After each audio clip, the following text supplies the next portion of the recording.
Of course. After an entire day of not talking, everything is finally back to normal, and I feel like an actual human being. These past few videos have been a little rough. You can probably tell the way that it was being projected. Right now, my voice feels completely calm. Sorry.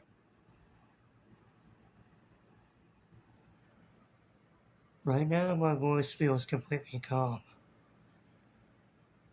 Well, I'll tell you one thing. I really don't like the Master 8 ranking.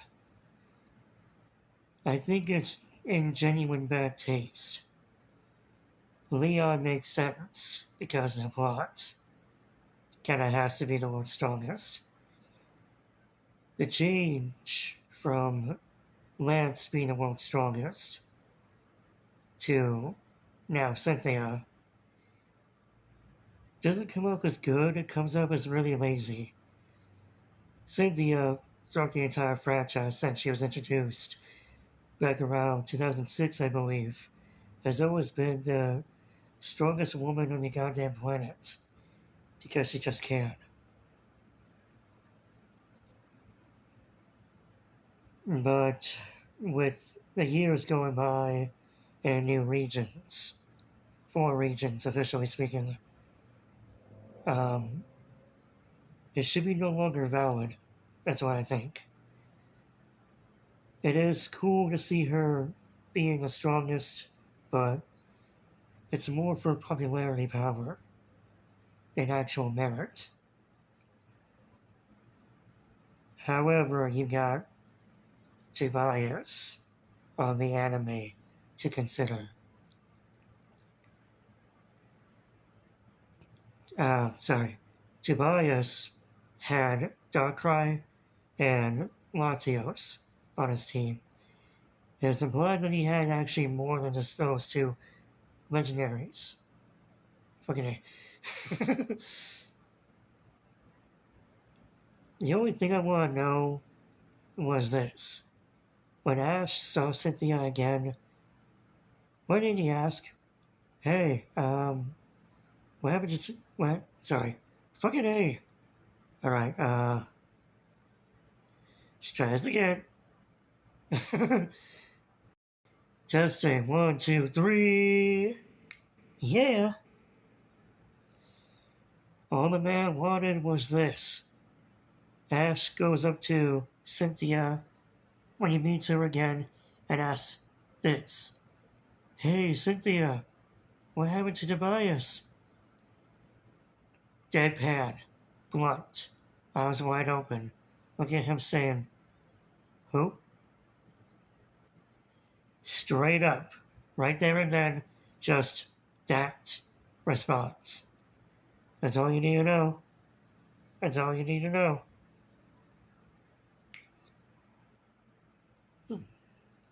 Steven Stone doesn't make a lick of sense to me.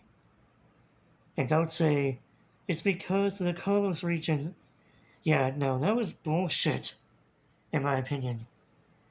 That was only for the sake of somebody who wanted Steven Stone to be in the anime. For the sake of being in the anime.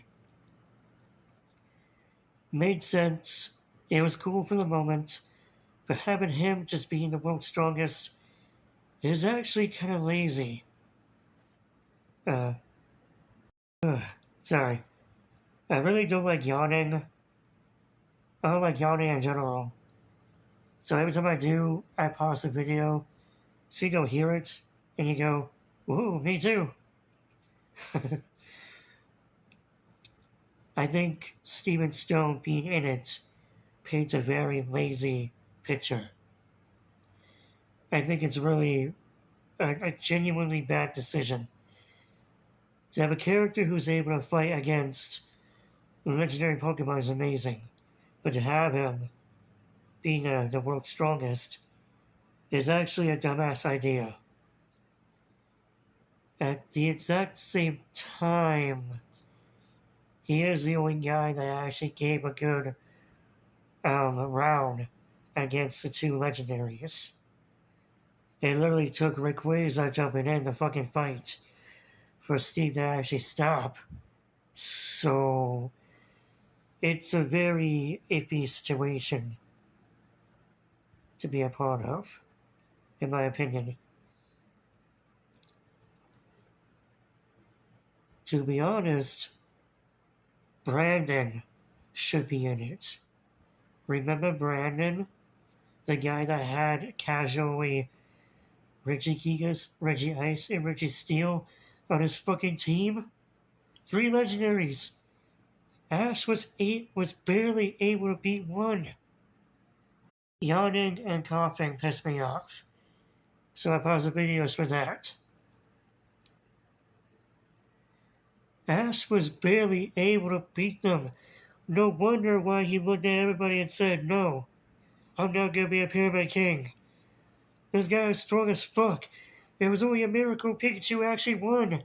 This is fucking bullshit." No wonder why he didn't say shit to Gary when Gary whooped his ass. He literally just looked at him like, "Yeah, you're right."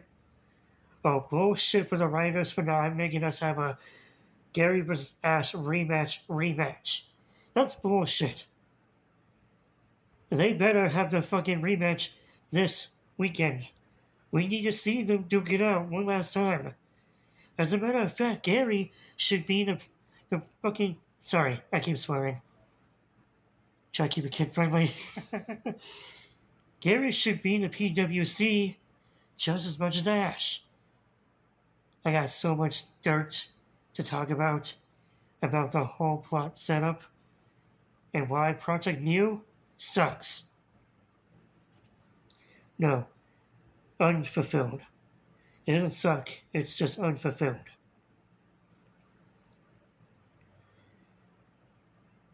Lance is my brother's favorite character, as well as a man named Daniel I used to know, favorite character. As soon as I told them, they're like, "Lance, he's the strongest guy. He's the strongest guy in the world. Lance, he's the strongest guy in the world. He has 3 Dragonites." And I'm like, "Whoa, whoop-de-doo, man." Sorry. "Whoa, whoop-de-doo, man. Whoop-de-doo." Maybe I should just do this. Yeah. Okay, here we go. "Whoop-de-doo, man. Whoop-de-doo.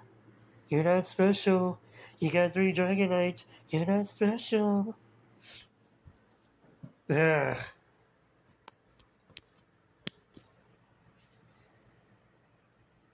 Sorry.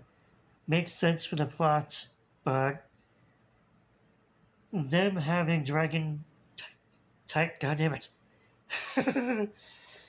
Them having dragon type Pokemon over and over again, and you have Lance who used the Gyarados, is commendable and an interesting feat. I like it a lot, but still. It brings back what happened during the Kalos saga, when Lysander only used a fucking Gyarados and took out everybody. That's what it brings mine to. Maybe Lance saw that and said, "Hey, if his Gyarados can do that, so can mine."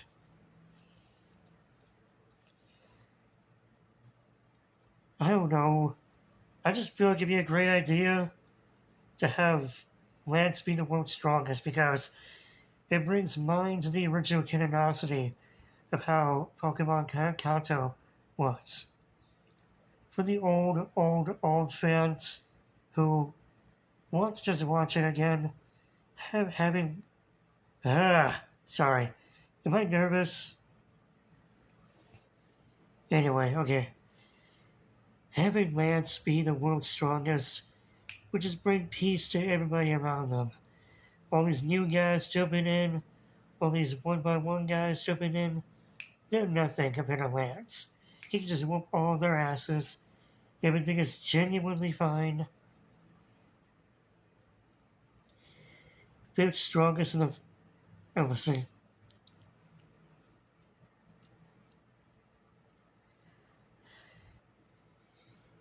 5th strongest in the show is Danthea, for some goddamn reason.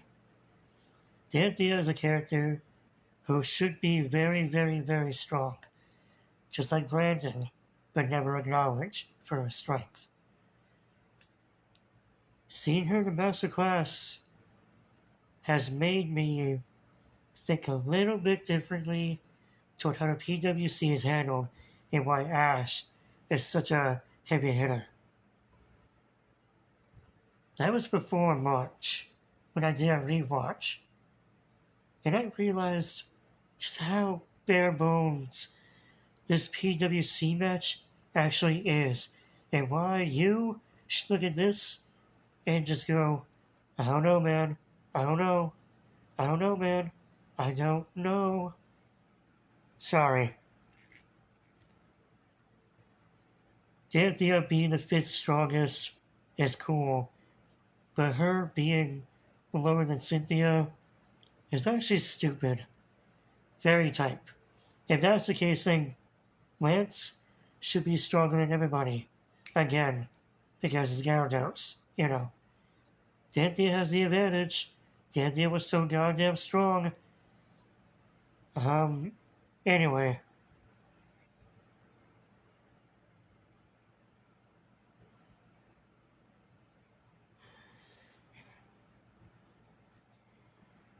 I mean, Ash defeated her.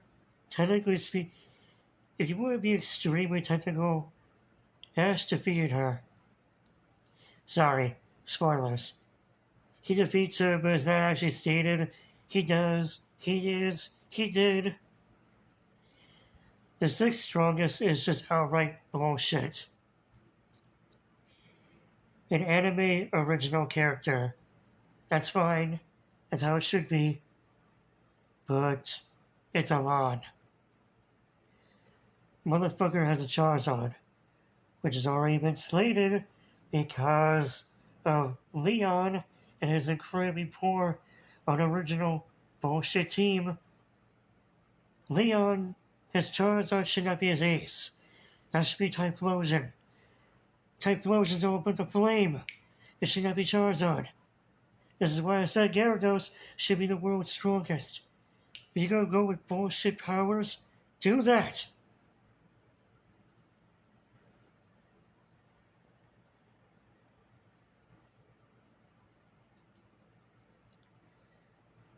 Again, it makes sense because Alon was the way that he is. And it could actually be a very good explanation of why this guy was so strong during. God damn it. Should be a good explanation of why this guy was so strong during the PW. Now I'm getting confused. During the Sixth Saga.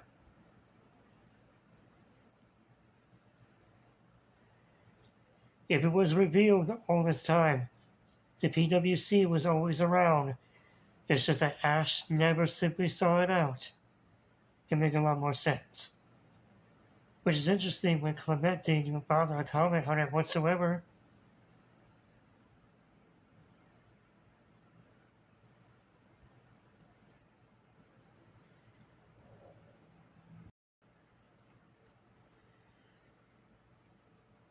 It'd be a great explanation if all this time he was simply in the previous PWC match, and that was it. Due to his story and his character, it would actually be a very, very dumb idea if it were the opposite. Like he just suddenly shows up. That's it.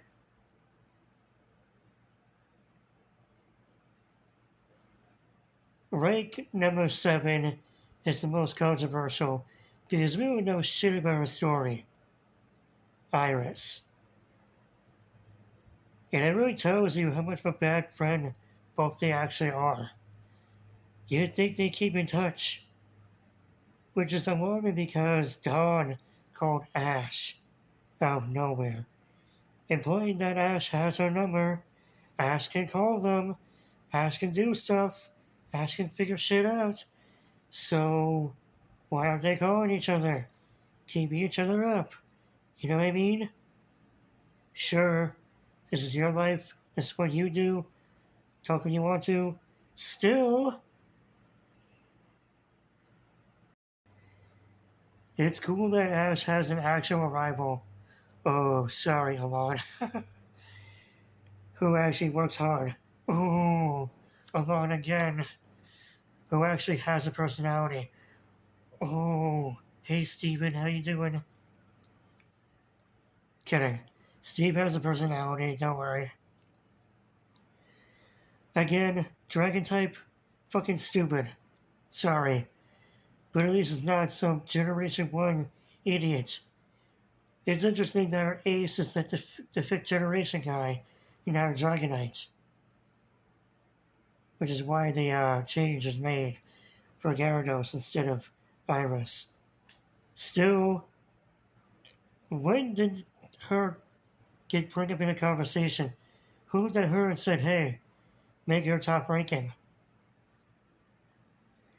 Ash already defeated her. He's already in the Master 8. So it doesn't come up as good. These battles better be a simple tournament for friendship and competition. And why do I keep yawning?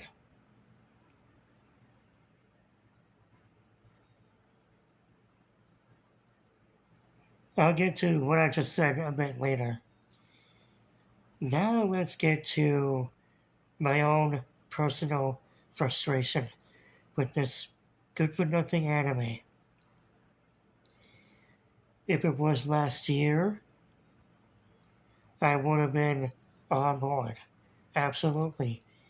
Pikachu consistently shown he was stupidly strong. Carlos and Alon treated him with genuine love and genuine respect. He only lost one fight. And that was because an accident happened. That was it. This saga nerfed Pikachu so goddamn badly, he loses to an octopus. He loses to a handful of other fighters. He actually loses, and he's barely used. Strongest Pokemon in Ash's team? My ass. From the way that it looks and seems, Lucario is the strongest. Lucario is consistently used, consistently made out to be the strongest.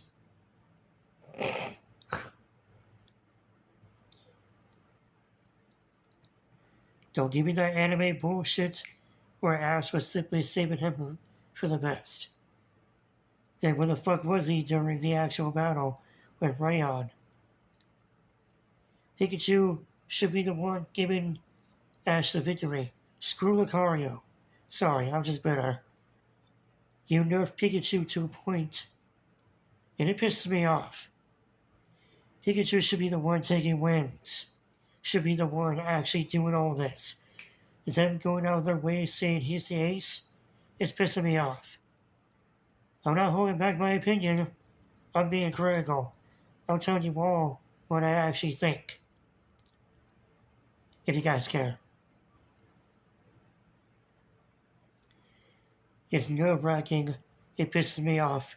It's genuinely stupid. In every way, shape, form. And it's just, wow. This master battle better be genuinely great. But this would go for the overall spectrum of what the Pokemon PWC is about.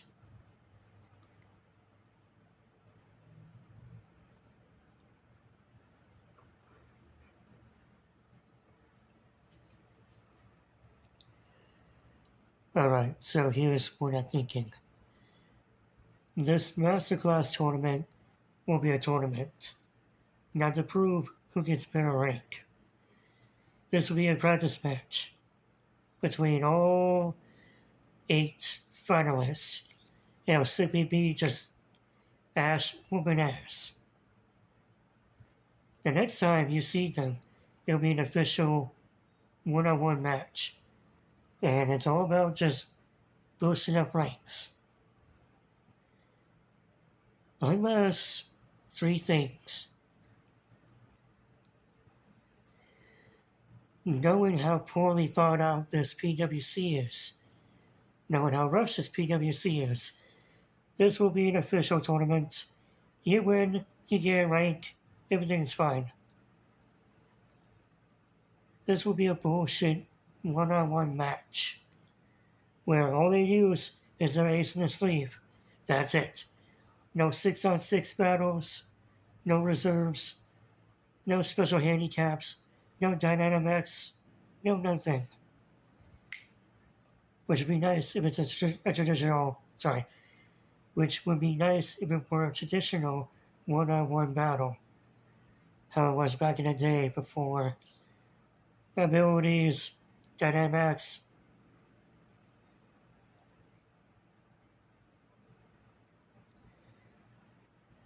I got a message. Whatever. Dynamics, Izzy moves, Gigantamax, stuff like that.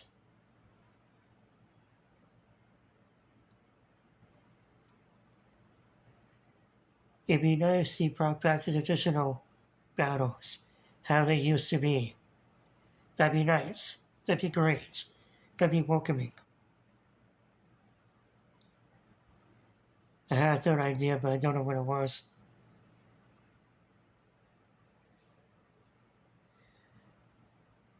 Oh yeah, okay.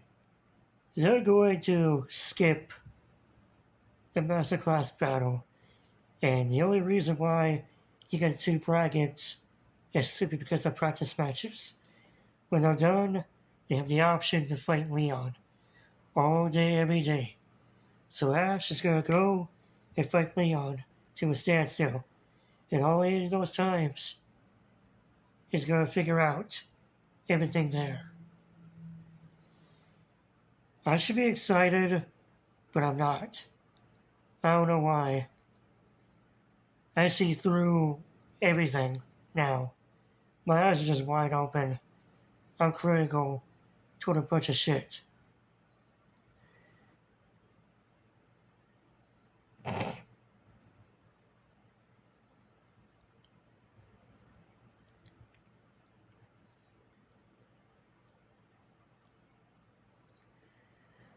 I'm critical toward pretty much everything they do. And the only thing I'm looking forward to is Cynthia. Sorry, I don't give a flying fuck anymore about Alon, about Iris's role. I only care about him, Ash Ketchum, fighting Cynthia to a standstill. That's it. That's all I care about.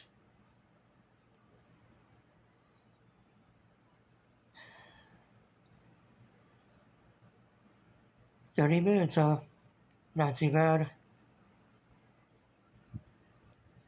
Well, those are my thoughts on what the PWC is about and why the Master 8 is just poor and incredibly predictable. And I still think Danthea should be top 3 instead of, goddammit, instead of Steve.